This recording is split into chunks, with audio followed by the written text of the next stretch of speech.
Welcome to Knife Thoughts. This video is going to be on this knife, and this is the Traditional Pocket Knives exclusive QSP Hedgehog.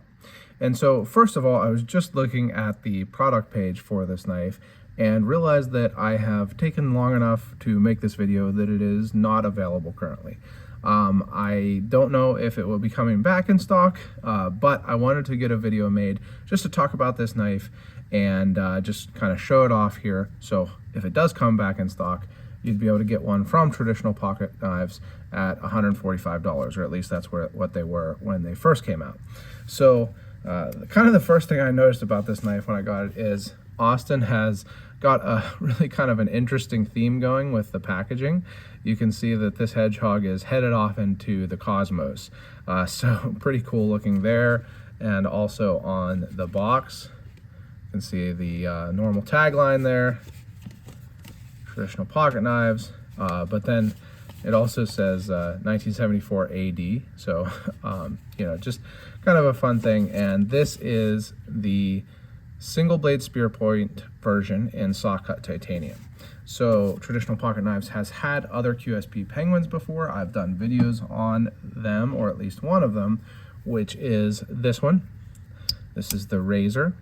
And so I did a video on this version with the jigged titanium. I really like that Austin is doing jigged and Sawcut titanium on these modern slip joints.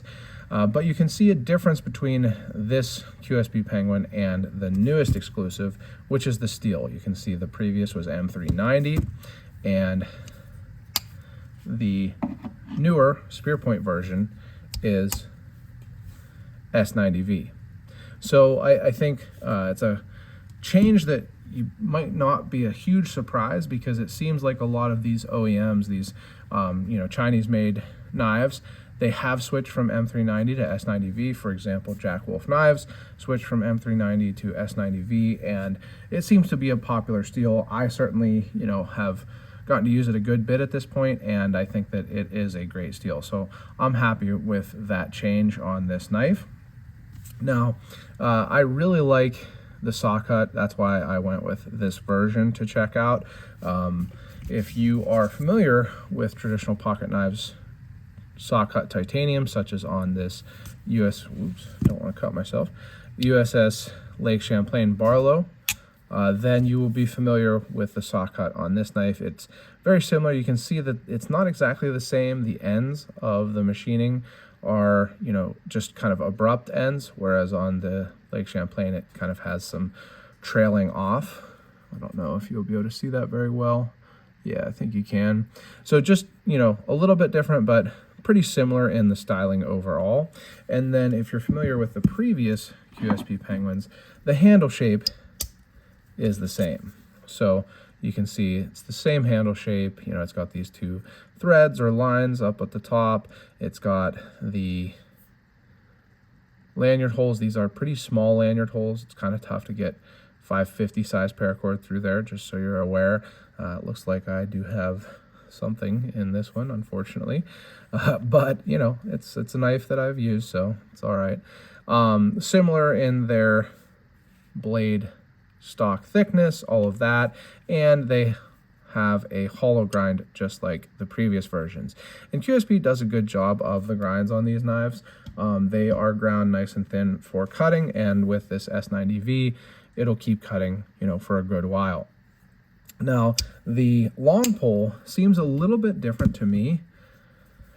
So I'll show you. It's a slightly different finish on the blade. It's a little bit more of a mirror finish, or at least it looks that way to me. And to me, the long pole feels a little bit more grippy. So on this QSP penguin, or not penguin, this QSP Hedgehog, Traditional Pocket Knives also does have exclusive QSP penguins, but the QSP Hedgehog, this one is not very grippy. You know, your thumbnail slips out of it pretty easily, but thankfully it's really easy to pinch.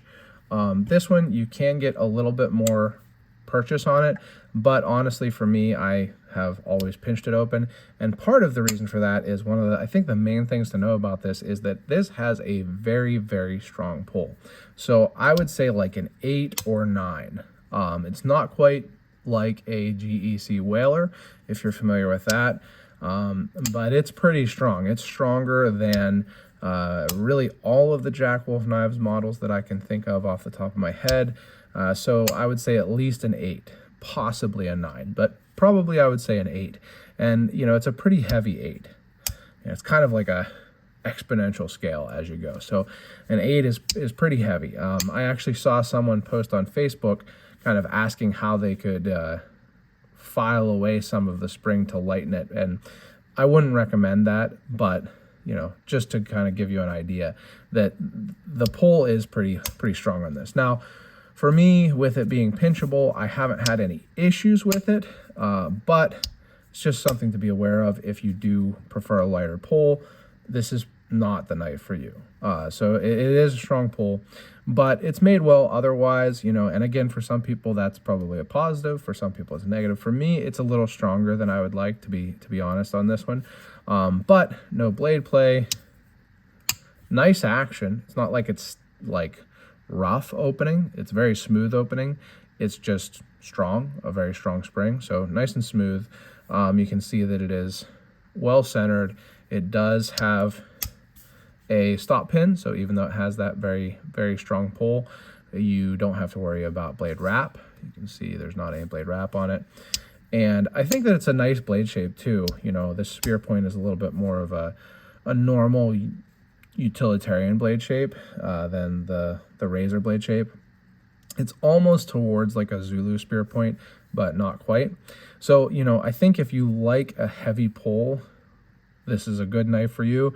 If you don't prefer a heavy pull, you might want to, you know, look at another traditional pocket knives exclusive, or, you know, some other slip joint, because it is, again, a heavy pull.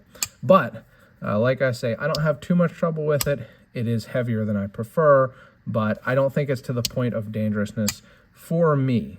I think for some people, and if you had wet fingers or something, it could be a little bit dangerous. But for me, I haven't had any trouble with it. So overall, I think it's a good looking knife. I like the general shape. It does remind me of a Zulu spear point, or like, yeah, Zulu spear point.